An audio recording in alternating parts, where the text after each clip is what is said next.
Hello again, everyone, and welcome to Marquette University Law School, the virtual Lubar Center. I'm Mike Goucher, and this is On the Issues. Today, we're talking about the future of the Republican Party, and joining us to do that today are two guests. First is the chairman of the Wisconsin Republican Party, Andrew Hitt. He is a partner of Michael Best Strategies and senior counsel at Michael Best, also a former senior advisor to then Governor Scott Walker. And also joining us is former Congressman Reid Ribble from northeastern Wisconsin. He was the 8th District Congressman for 6 years, from 2011 to 2017, before he returned to the private sector. Right now, he is the CEO of the National Roofing Contractors Association, but he's here today as himself and not speaking for the association. Gentlemen, it's good to have both of you with us today. Good to be here. Great to be with you. Well, let's talk a little bit about the state of the Republican Party right now. And I want to begin with a tweet because, well, everything seems to begin with a tweet these days. It was a tweet from Ohio Congressman Jim Jordan, the Republican, last week. And he tweeted, "The Republican Party is no longer the wine and cheese party. It's the beer and blue jeans party." Chairman Hitt, how would you describe the Republican Party today? You know, the Republican Party is just a huge group of people with lots of different groups within the party. There is no doubt that President Trump brought in and appealed to new voters. We saw that in our county parties as new people volunteered, new people signed up. But it's also the party of, folks who have been, in it and around it for an awful long time. Going forward, and to be successful, we really have to build a coalition. And that's my job in Wisconsin, is to really build a coalition of voters who support, a set of principles, a set of ideals, and move forward and elect Republicans. Let's talk briefly before I go to Congressman Ribble about what those principles and values are, because I've talked to some Republican strategists and they say, frankly, the party has changed some, that the energy that was brought into the party by Donald Trump has changed it in some ways. Do you agree with that? Well, there's no doubt that, there was this infusion of energy. I mean, if you ever went to a rally that the president held, it was really sort of fascinating. I mean, you saw people of all ages, all backgrounds. You saw, various different races and minorities. It was something that was pretty phenomenal to see. So, I mean, there's no doubt that the president brought, new people into the party and new energy. But I think there are a lot of things that, whether you've been in the party for a long time or you're a new Republican voter, there's a lot of things that tie us together. I mean, limited government, economic opportunity, freedom, private sector solutions versus, or in contrast to, Democrats' approach of government is the solution to everything. I think there's an awful lot that really brings us together as Republicans under this big tent. Congressman Ribble, how would you describe the Republican Party, a party of which you were, I say were, but maybe still are a member of for a long time, many years? How would you describe it? I would describe it similar to the way Andrew did. I think he's probably correct. I certainly wouldn't describe it as the beer and blue jeans party the way Jim Jordan described it, but I would say that President Trump was very adept at pulling in union workers, something that you hadn't seen. Those voters were typically Democrat, encamped in the Democrat Party. And President Trump, for whatever reasons, I think mostly his anti-trade rhetoric, which kind of aligned itself much like Bernie Sanders, they bought into that whole idea. And so President Trump did pull in a coalition of voters that were maybe outside the normal. It's a little hard to say beer and blue jeans when the president himself is sitting down in Mar-a-Lago right now. And so I wouldn't necessarily go that far, but I would say this, and it's been my observation when I was in Congress and up to now, if you want to win, I think Andrew hit on this a bit. If you want to win, you must build a large enough tent to create a coalition of voters that allow you to win.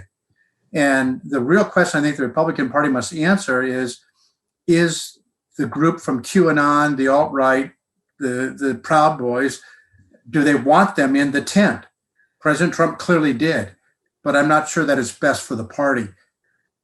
Have you been, Congressman? I'll ask a quick follow-up because I asked Chairman Hitt about this. Some of the issues and the values. You touched on this, that the Trump message did resonate with some, I think, working class voters, union members. But I've seen you on Twitter express dismay at some of what you feel are maybe a retreat from what is traditionally known as Republican values. Would that be fair to say? Yeah, I think so, and I think we can highlight a couple of things. Certainly, the president's anti-trade policy has probably been the most damaging to the U.S. economy. The interesting thing was that he signed into law the Tax Cut and Jobs Act in 2017, and that created about $150 billion a year of additional revenue going back into the U.S. economy. It's a very traditional Republican view. But then he did his trade war and imposed tariffs for about $100 billion a year, which offset then the benefit of the Jobs Cut and Tax Act, and the economy began to slow down. In fact, in the 4 years that he was there, the very best the economy grew in aggregate was 2.9%, which is exactly what it did under President Obama. And that was in part because he created a trade war, and starting in 2018, manufacturing jobs started to leave the country.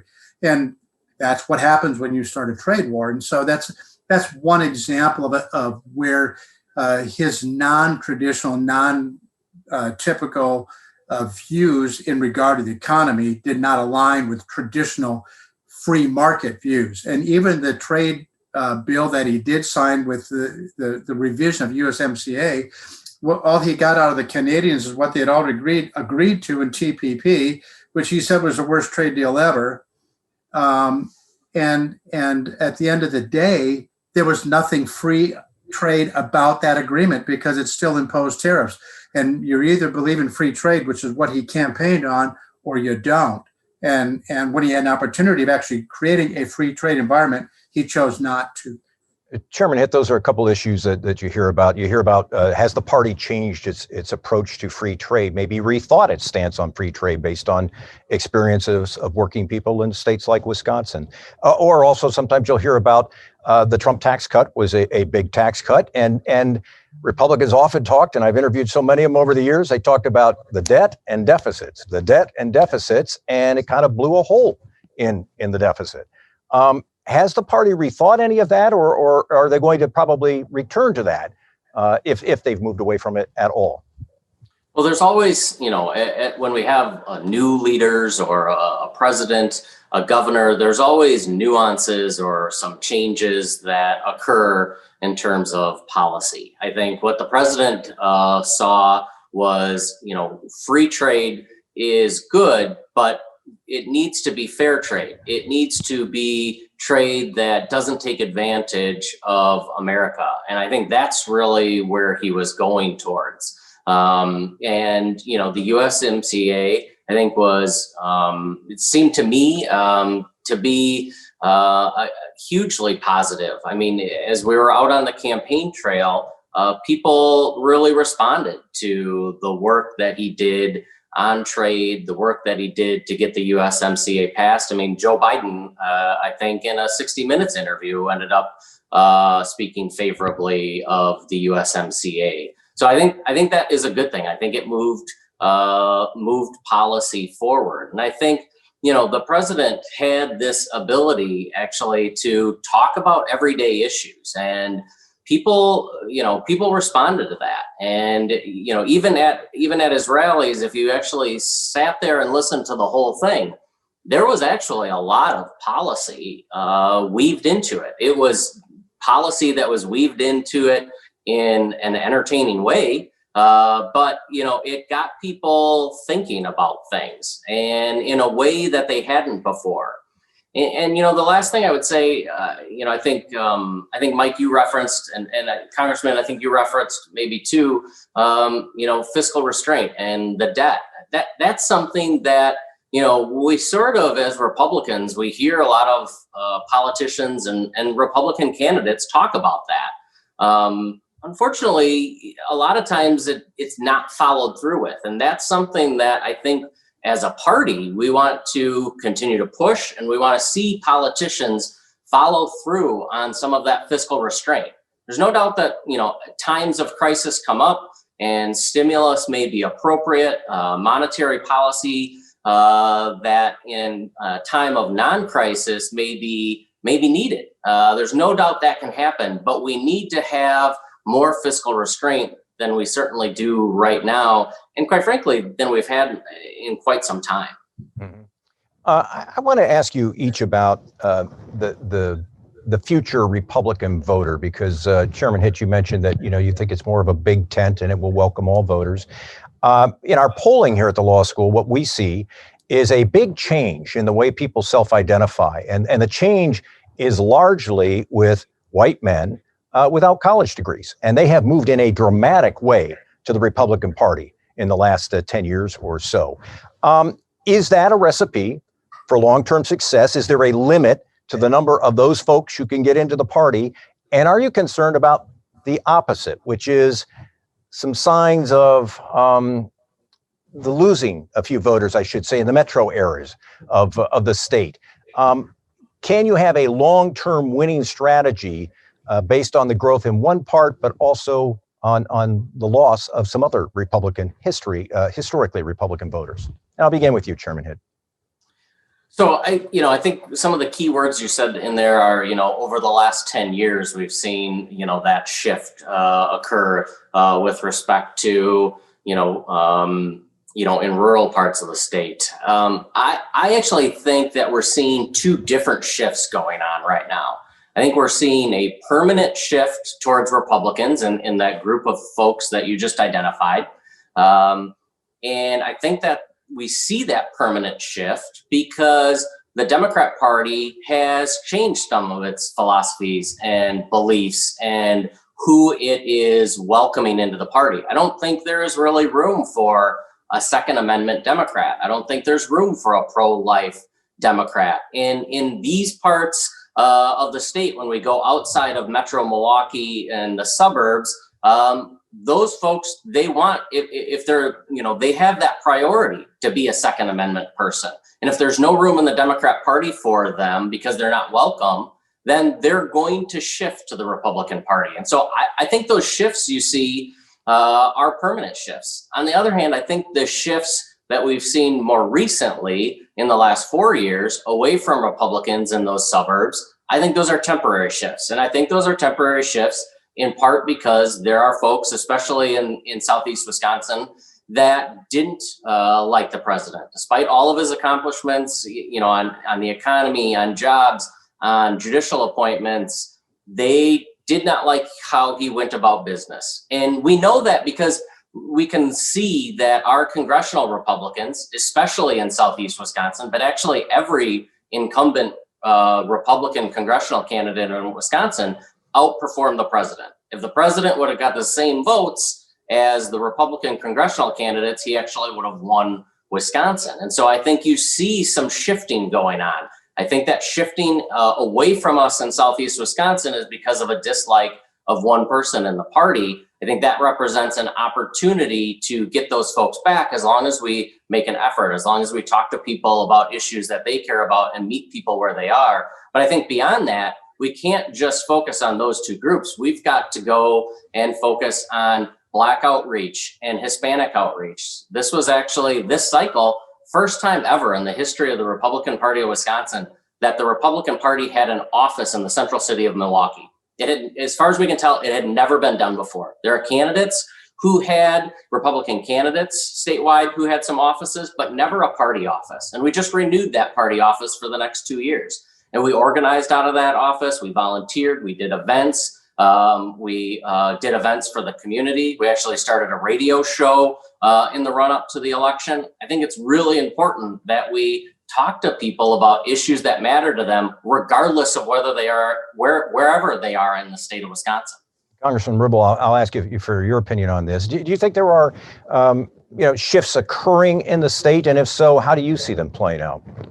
Yeah, I think they're playing out. I actually agree with almost everything Andrew said there. I think they are playing out. You can see it in the data. Rural Wisconsin is turning redder. and urban Wisconsin is turning bluer. That's not untypical of what you see around the country. The real question is, it comes down to whether that's a permanent change or not, or whether Republicans can find a way to win suburban voters back, ex-urban voters back, and in some cases make a dent in urban areas. And I think Andrew's correct that there was a backlash against one person, and that was President Trump. And so if it is the party of Trump, this will stay the way it is as long as Trump is in the play. If it's actually the Republican Party is built on ideas of limited government and personal responsibility and fiscal responsibility and things like that. Remember, this last year, the Republican Party at the national level didn't even have a platform. It was whatever Trump said it was. And there was a rejection of that. And there was a rejection of Donald Trump in many respects in the suburban areas. And so if the party has a reset and they shed the Trumpism, which means shedding populism, and the related negatives that come with populism, I don't see any reason that the party cannot begin to win back suburban voters, because the core underlying values are still there. Chairman Hitt, you touched on this. You mentioned that there were some people who clearly just didn't want to vote for the president, and it may have been, again, people who voted for Republican candidates in the past, but they just didn't want to vote for this candidate. And so I guess the question is, how big a presence does Donald Trump, your opinion, how big a presence does he have in the party at this moment in time? And how big should it be as you move forward? Well, I think honestly, we don't really know. I mean, the president, just left office. We'll see. A lot of presidents choose to take, much more subdued role. Other elected officials, if we just step out of the presidency, some are more active than others. Some are less active. I don't think we yet know how active this former president, is going to be in the party. I suspect that he's going to be very active in parts of the country. I think that there will be elected officials and candidates who invite him to come speak when they think it's advantageous. And other parts of the country, other parts of different states, he won't get those invites. So I expect that he's going to play, a bigger role, or than George W. Bush has played, or some of the other past presidents, Republican or Democrat. But I don't know the extent to it yet. And I think to the extent he plays a role that helps continue to bring in folks that he brought into the party I think that's a positive thing.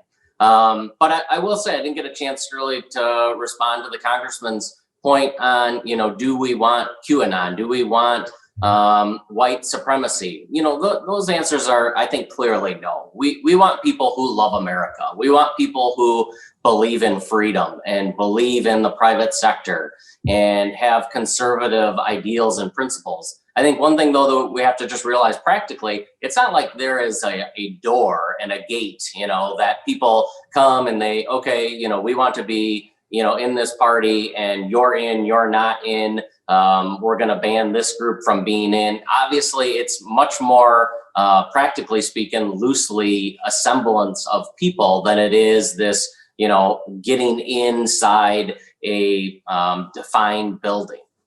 I want to just have you address something, though, that was said by Nebraska Senator Ben Sasse. So he's facing potential censure in the state of Nebraska, as a number of prominent Republicans are, because people are not happy with what they've said about former President Trump.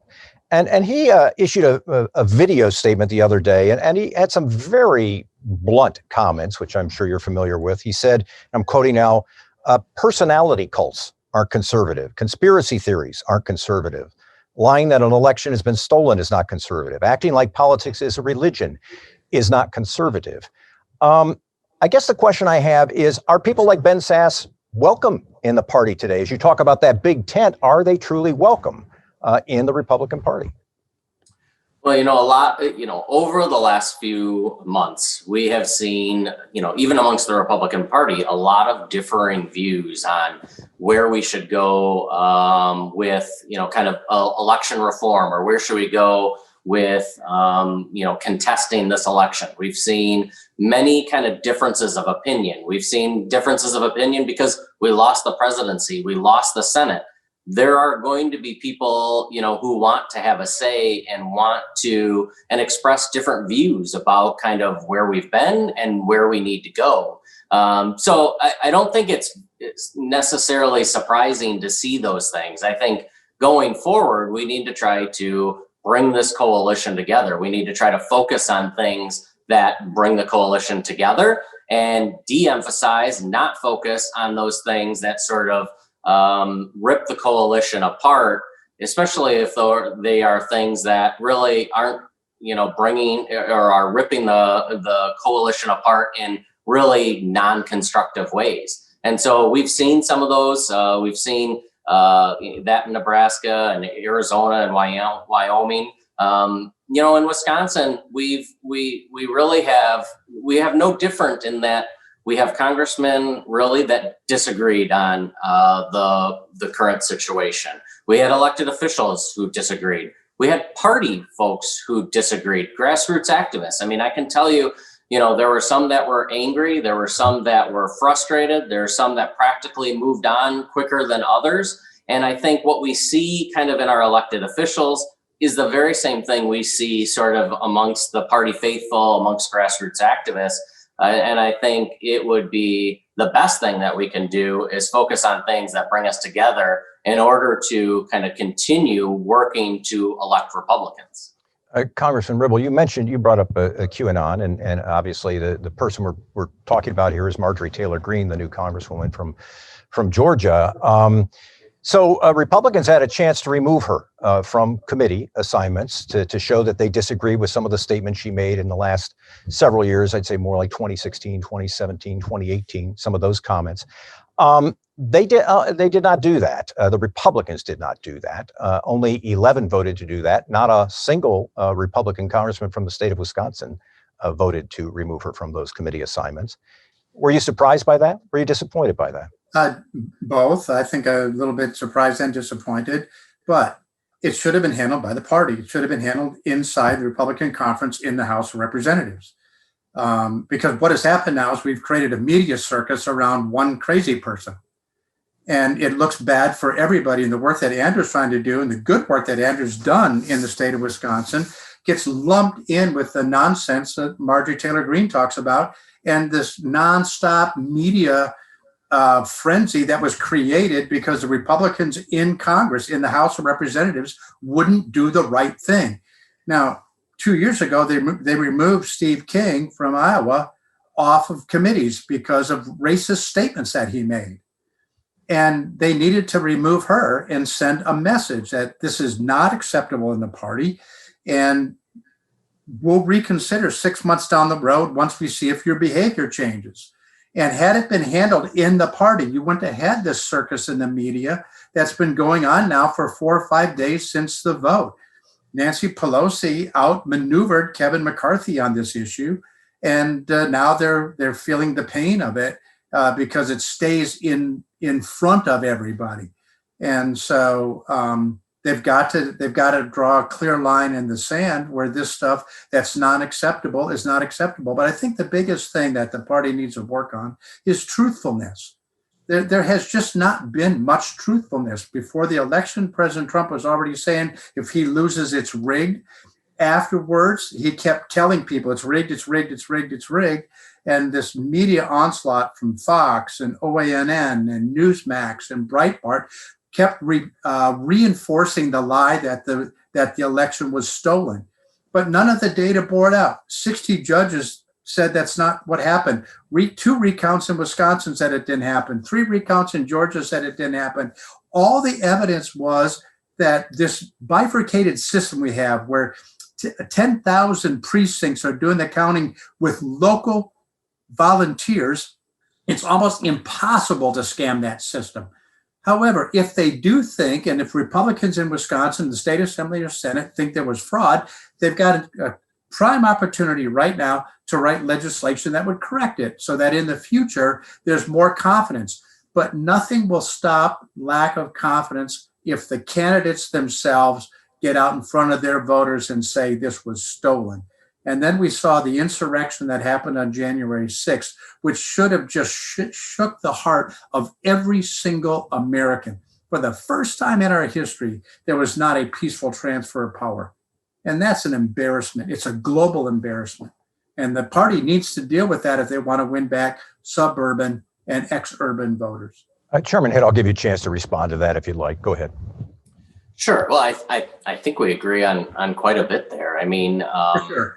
look, I mean, Leader McCarthy, obviously that was not a ideal situation to be in. I mean, let's just add in Congresswoman Cheney there too. And you can see kind of right there in front of you, not only what we're seeing in Wisconsin, but around the country, the differing kind of viewpoints that Republicans have. I think the key difference between Steve King and now Congresswoman Green is that Steve King made those comments while he was an elected official. And, Leader McCarthy said, look, as elected officials, you're going to now be held to a higher standard. And I think that is the key, making sure going forward, all of our elected officials are held to this higher standard. And then I think if that higher standard is not met, I think maybe there will be different things that occur then. So, I think the leader did, a good job of handling an extremely difficult situation as we're trying to, really build this coalition of people moving forward. Does Chairman Hitt, does the fact that as we tape this, we're going to see this week the impeachment trial in the Senate and related to what happened at the Capitol. And I'm wondering, is that a problem for your party? How do you view that from a party standpoint? The fact that we're going to see very dramatic and disturbing video from what occurred. We're going to hear about the people who lost their lives in that. As a party person, are you concerned about the optics of that in the coming week? Yeah, well, I don't know how it could be a positive thing for us. What happened on January 6th was a tragedy. It was something that I've condoned. I've never supported violence, regardless of whether it's January 6th or violence we saw earlier this year. I think as a country, we need to do what we can to come together and move forward, find common ground where we can. There's always going to be partisanship. There's always going to be differing views. That's part of what's good about our system. It works. We get to better solutions. But what happened on January 6th was not okay. And it shouldn't have happened. It should never happen again. Senator Johnson said there's no reason to impeach Donald Trump. Do you agree with that? Yeah, I don't think that the president should be impeached. Legal scholars have obviously gone back and forth on whether a president can be impeached or not impeached. I don't portray to really know the answer to that. I haven't studied that. I don't think that President Trump should be impeached. I don't think that it moves us forward. I mean, I think you sort of see President Biden kind of agreeing, let's move on past this time period. I think we can all agree what happened on January 6th was not okay. And, we can't have that happen again. Congressman Ribble, had you been in the House, would you have voted for impeachment of the president? Yeah. Yes? I would have. Your reasons? Now, the interesting thing is I'm not a legal scholar. I've got two attorneys here, so you guys know more about whether the trial in the one attorney. Andrew's the only attorney in the room. I'm just a lowly journalist, okay? Well, then Andrew may be better capable of speaking to the legality of holding it. Now, he was impeached while he was president. And so there is a triggering mechanism that causes the Senate to do their thing. I'm of mixed mind on the conviction of it, and I'll tell you why. In part because I believe that there's probably going to be some criminal liability for anybody that was culpable for January 6th. The thing we need to remember, just last week, Capitol Police Officer Sicknick was laid in state inside the Capitol Rotunda. He was beaten to death with a fire extinguisher by an unruly mob. And that family, his family, deserved justice. And whoever had anything to do with this needs to be criminally prosecuted to the fullest extent of the law, and to provide his family a fair reckoning of what happened to this father, this son. It's heartbreaking to me. It's heartbreaking beyond, I can't even come up with words to describe how I feel. I want to spend a little bit of time on something that you hear Republicans talking about a lot, and it has to do in part with the outcome of the election, and that is election integrity, making sure votes are legally cast. I guess we could have a long conversation about why people have the doubts they do about the system.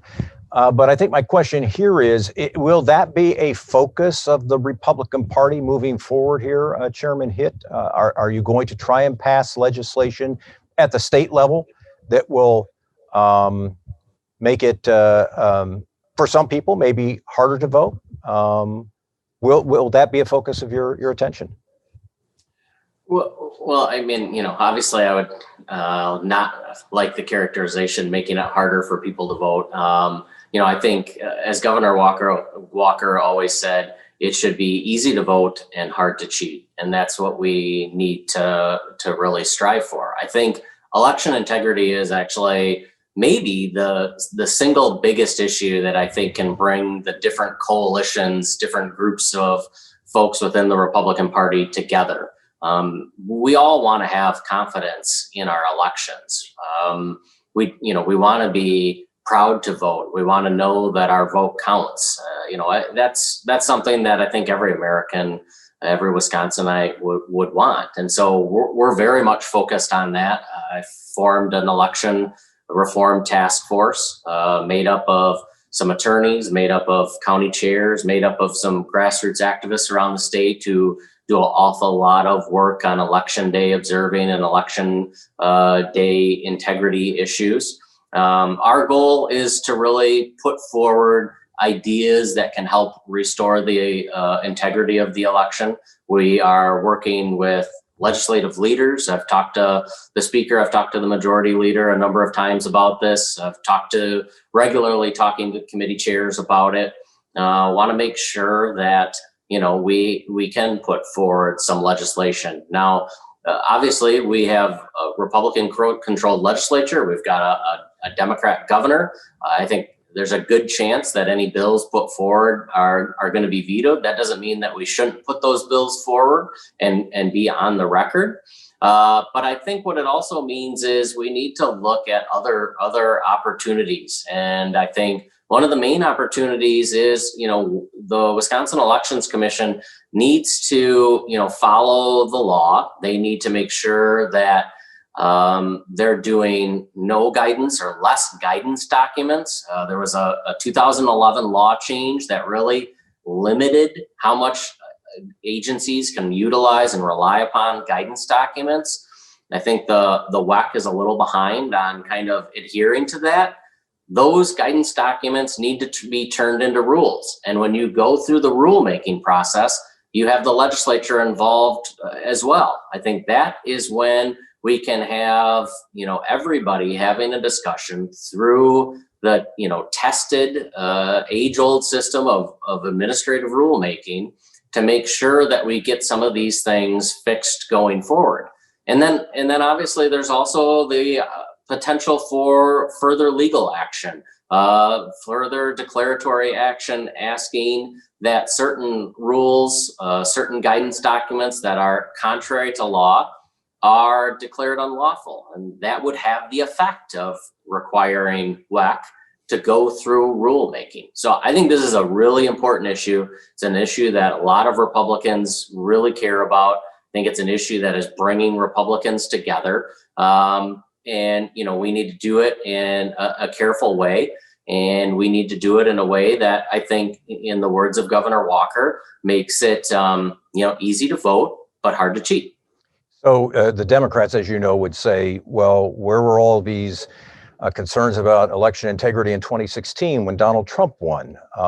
We didn't hear that there was a fraudulent vote. We didn't hear that the election was stolen. Does it seem like, well, okay, this time we lost, so now we're going to go back and do election integrity? Could it be perceived that way by the public, that now it's an issue because we lost? Well, two things. One, if you think that election integrity is somehow a new issue for Republicans, I know it's, hey, believe me, I understand. I believe you. That we haven't been around. And I'm not saying you, Mike, of course, but that is not a new issue, right, Congressman? That has been something that's been around and talked about for an awful long time in the Republican Party. The second thing, and really the more practical response to your question, is there are a number of things that kind of the Wisconsin Elections Commission had been doing that were, not necessarily consistent with the letter of the law. Those things were, I would say, almost, minor issues until we got to this pandemic, until we got to this situation where, absentee balloting was really the main way that people were voting. And then it sort of exacerbated and brought all of these things to the forefront. And so I think the facts have changed a little bit between 2016 and 2020, but no doubt Republicans have been, focused on election integrity for an awful long time. Congressman Ribble, does election integrity bring the different factions of the party together? Does it help unify the party, as Chairman Hitt described it? Is that a pressing issue when you talk to fellow Republicans or Republican voters? Yeah, it is. I think he's right. And I prefer, rather than election integrity, because I actually think we had pretty decent integrity in this last election, just like you mentioned in 2016, we did there as well. Like I said, the system broken into thousands and thousands of precincts and pretty hard to scam. However, we don't have election confidence right now. And there's a lack of confidence for a bunch of reasons. It's without regard to the point at hand. Anything that the state assembly and Senate can do, if they were really smart, they would lock arms with the governor and say, how do we work together to create an environment where people can vote easily? We know that they're voting legally, and citizens have confidence in the result. And if Republicans and Democrats would do that together, that would be a huge confidence boost for virtually everyone.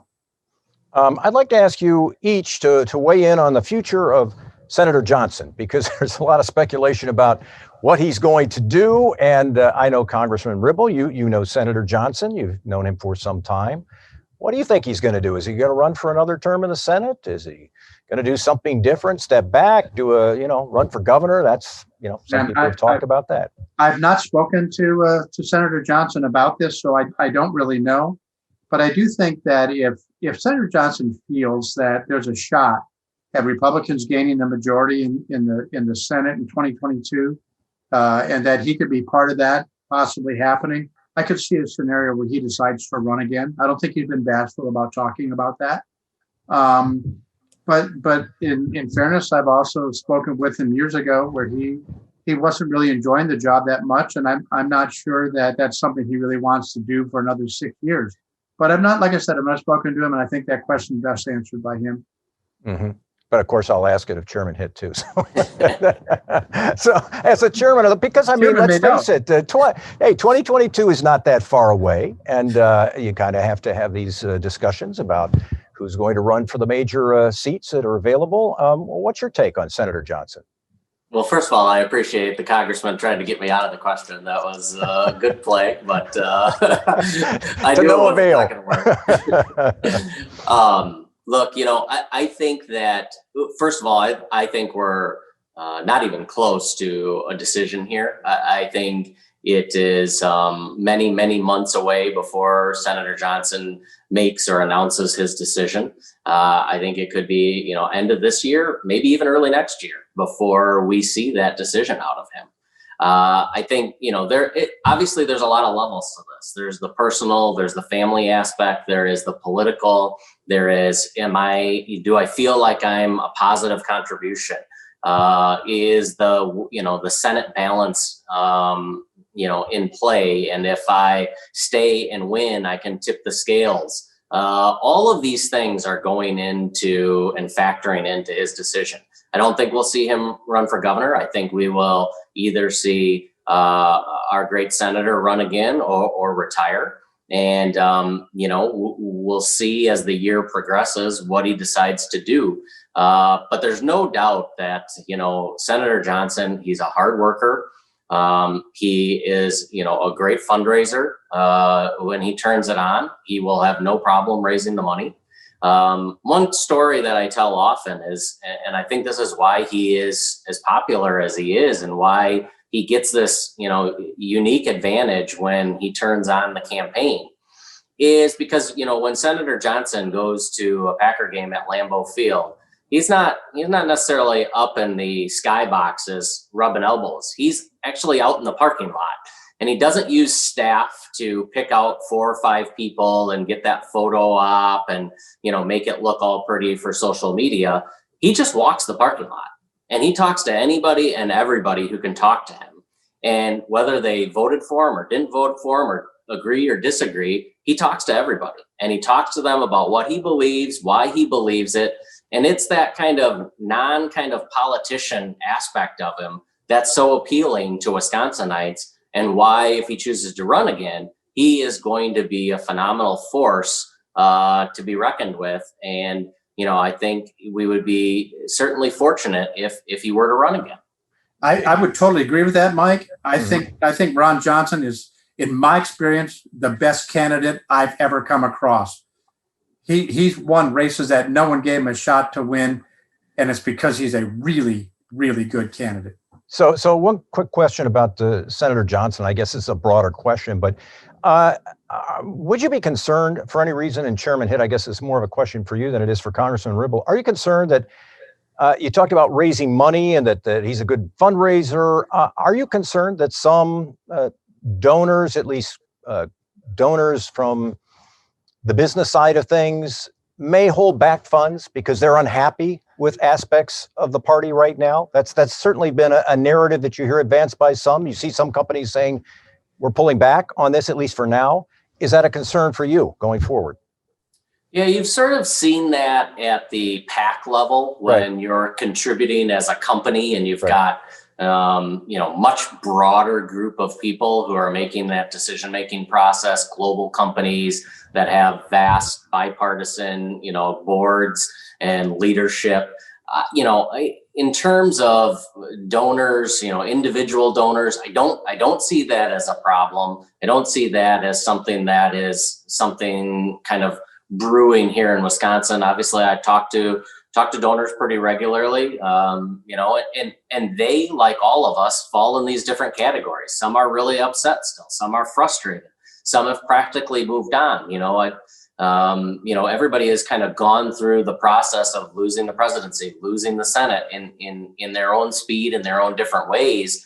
And, I think that will have an impact. But I don't see large groups of donors walking away from the party, walking away from Republican candidates. It's just, I think it's something that grabs some headlines when some big PACs do it, especially in DC. But practically speaking, I don't think we're going to see that here in Wisconsin. I don't think it'll play a factor in the senator's race. As the CEO of an association, Congressman Ribble, how are folks making decisions about that? Are they giving a new critical eye to those kinds of decisions? Oh, without a doubt.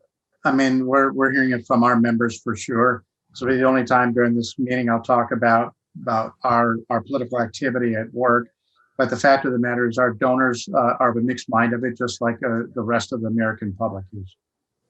And my final question is for Chairman Hitt. And I wanted to ask you, because I if this has been answered, maybe I just missed it, but back in October, we had this hacking incident that happened to the GOP, and somebody got in and took out more than $2 million. The FBI was investigating. Do we know anything more about that? That's one of the great mysteries of what happened and why.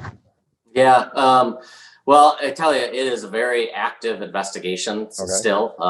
We talk with the bank fraud unit and FBI officials almost on a weekly or every other week basis.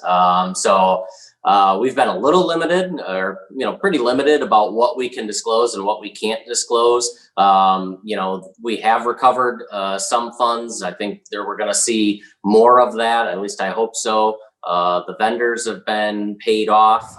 There's obviously a lot more detail and a lot more to be said at, kind of a time when we're able to talk about it after everything is resolved. But it was obviously it was a horrible thing to have happen. One thing for sure, we didn't let off the gas. Even after that happened, we added to our program, kind of making the decision that this election is important, not only the presidency, but the congressional races on down to legislative and Senate races. So we continued with our program. We actually added to our program in that last week of the election because we saw gaps that needed to be filled, and we filled them. And so it was, those were some bad days when we got that news. And we knew that going into this, that there were going to be several attempts, cyber attacks on our party, on the parties. We were briefed on that. We did what we could to beef up our security, but our staff swelled to well over 150 people. And so when your staff gets that big, and there are people out in the field, it is not hard for somebody to click on something that shouldn't have been clicked on. So thankfully, we've taken a number of precautions to kind of limit anything like that happening again. But it is something that I hope to never have to go through ever again. I can imagine.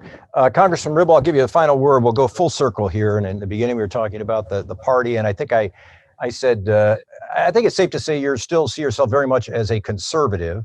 And I said, I don't know whether you define yourself as a Republican or not. How would you define yourself? That's my final question. Are you a Republican? Do you feel like you would be welcome into this party right now? I feel I would be welcome. I've always described myself this way. I'm a Republican with a small R. I'm a conservative with a large C. And when I voted this year, I voted for a Republican House member. I voted for a Republican U.S. Senator. And I wrote in Mike Pence for president. And so that should tell you where I'm at philosophically. All right, that's great. Congressman Reid Ribble, who represented Northeastern Wisconsin for 6 years in Congress, and the chairman of the state Republican Party, Andrew Hitt. It's been a pleasure visiting with both of you.